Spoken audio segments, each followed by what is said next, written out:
Olá, pessoal! Sejam muito bem-vindos a mais um encontro. Este material é totalmente baseado no caderno de estudos de número 4, elaborado pelo professor Dr. Marcelo Lessa, que é o grande idealizador e mentor do projeto ENAC Turbo. E o tema de hoje? O tema de hoje é um clássico que derruba muita gente em prova: benefícios fiscais. Vamos focar em isenção, anistia e diferimento. É isso aí. Prepara o café, ajeita a cadeira, porque a gente vai mergulhar fundo nesses conceitos que são, absolutamente cruciais no direito tributário. A nossa missão aqui é desvendar de uma vez por todas essas diferenças para garantir aqueles pontos preciosos na sua prova. Bora com tudo!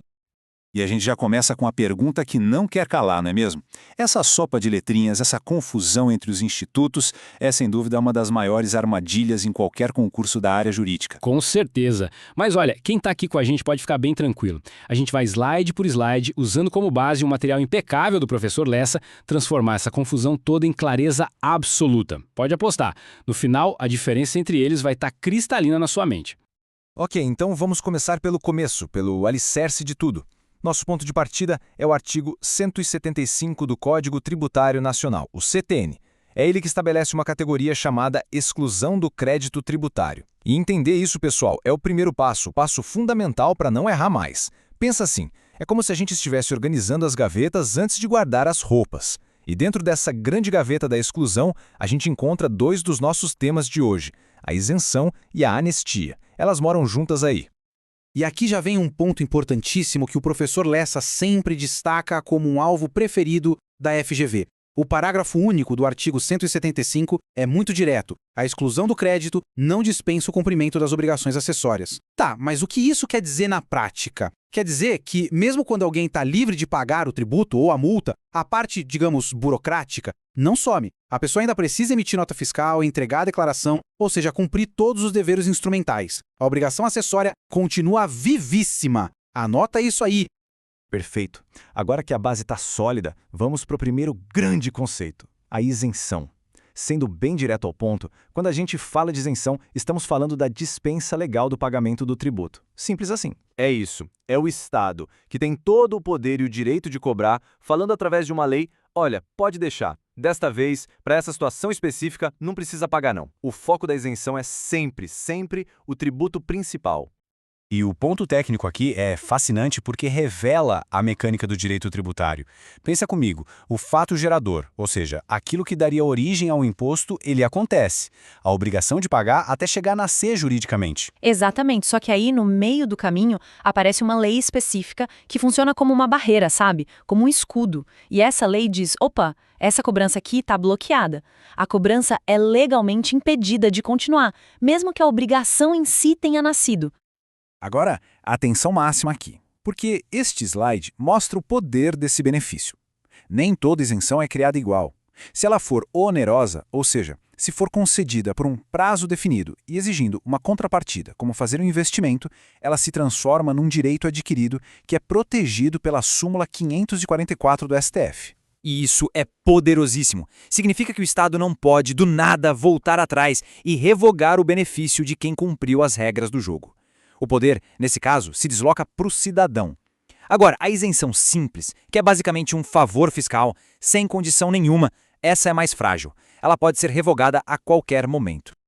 Muito bem, isenção dominada, vamos agora para anistia. E a palavra-chave aqui, para nunca mais confundir, é penalidade. É um universo completamente diferente. Exato. Enquanto a isenção perdoa o tributo, a anistia perdoa a multa, a sanção por uma infração que foi cometida. O foco muda totalmente. A gente sai da obrigação principal e vai direto para a punição pelo descumprimento de uma lei. E repara bem na palavra que está destacada no slide. Antes. Anistia é um benefício que olha exclusivamente para o passado. Ela serve para perdoar infrações que já aconteceram. Esse é o pulo do gato. Não existe anistia preventiva para erros que alguém talvez cometa no futuro. A lei de anistia entra em vigor hoje para perdoar algo que aconteceu ontem. Ela é, por natureza, um benefício retroativo. Esse fluxograma aqui deixa tudo mais simples. Vamos seguir os passos para não ter erro. Primeiro, a pergunta fundamental. A infração foi cometida antes da lei de anistia? Se a resposta for sim, a gente avança para o passo 2. E o passo 2 é o que o professor Lessa chama de filtro moral da lei. A anistia não foi criada para perdoar a má-fé. Por isso a pergunta é: houve dolo, fraude ou simulação? Se a resposta for não, o benefício se aplica. Agora, se for sim, a regra geral é bem clara, a anistia é proibido. Exatamente. E o artigo 180 do CTN é taxativo. Ele não deixa nenhuma margem para dúvida. A lei não vai proteger quem agiu de propósito para enganar o fisco. Atos fraudulentos, simulados ou feitos em conluio, em combinação, ficam, por regra, expressamente de fora desse perdão. É uma forma de proteger a boa-fé e a ordem tributária como um todo. Agora, muito cuidado para não cair em mais uma armadilha. Vamos falar de diferimento. E já vou adiantar. Aqui não tem perdão de absolutamente nada. Perfeito. A palavra-chave para diferimento é adiamento, postergação. O pagamento do tributo é só jogado para um momento futuro, lá na frente na cadeia econômica. Não vai confundir isso com isenção, pelo amor de Deus. O exemplo clássico da cadeia produtiva ajuda a gente a visualizar isso bem. Imagina um produtor rural que vende uma saca de café para uma indústria. Em vez do produtor pagar o ICMS ali naquela saída, a lei pode diferir a cobrança. E aí o que acontece? O imposto não sumiu, não foi perdoado. Ele foi só empurrado para frente. Ele vai ser pago, mas em outro momento, geralmente pela indústria, quando ela vendeu café já torrado, por exemplo. O responsável pelo pagamento muda, o momento muda, mas o tributo vai ser pago.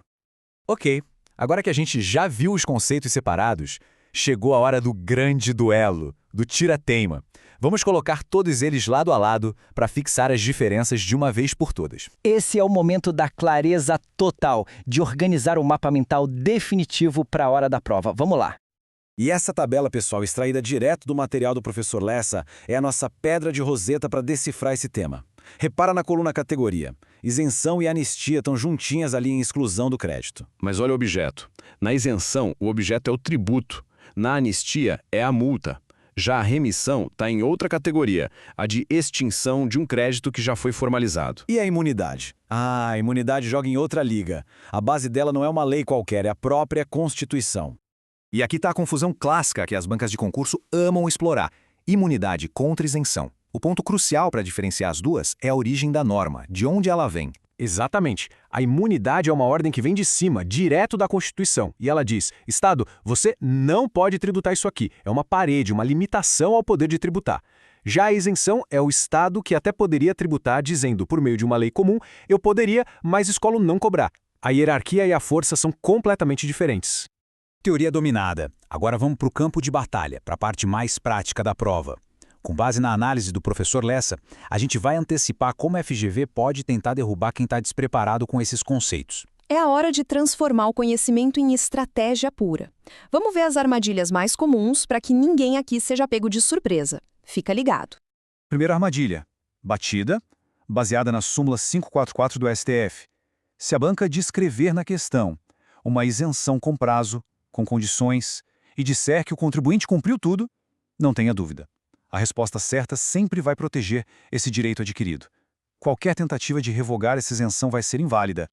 Segunda pegadinha, sobre a natureza da anistia. A banca pode tentar criar um cenário em que uma lei perdoa infrações que ainda vão acontecer. Isso não existe. A anistia é, por definição, retroativa, como manda o artigo 180 do CTN. Lembre-se sempre, ela olha para o passado e ponto final. Fiquem muito atentos a essa pegadinha de escopo, de alcance.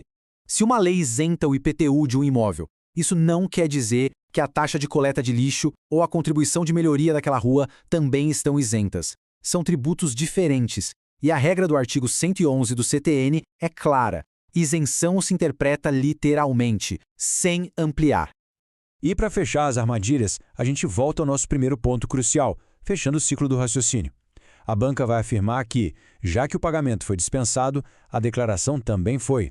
Errado. A obrigação de fazer, de declarar, de informar, continua de pé. O benefício é sobre o pagamento, não sobre os deveres instrumentais. E para finalizar, a gente deixa aqui uma pergunta que leva o estudo para o próximo nível. E se a lei de anistia for publicada depois que a multa já foi constituída pelo lançamento fiscal? O perdão ainda vai se chamar anistia, que é uma causa de exclusão, ou tecnicamente ele vira outra coisa, como a remissão, que é causa de extinção? Fica aí a reflexão para aprofundar os estudos. Este material foi produzido a partir do conteúdo do projeto ENAC Turbo, sob autoria e orientação do professor doutor Marcelo Lessa. Se esse conteúdo ajudou, não esqueça de se inscrever no canal e ativar o sininho das notificações. Assim, o YouTube avisa imediatamente assim que o próximo resumo for liberado. Até a próxima!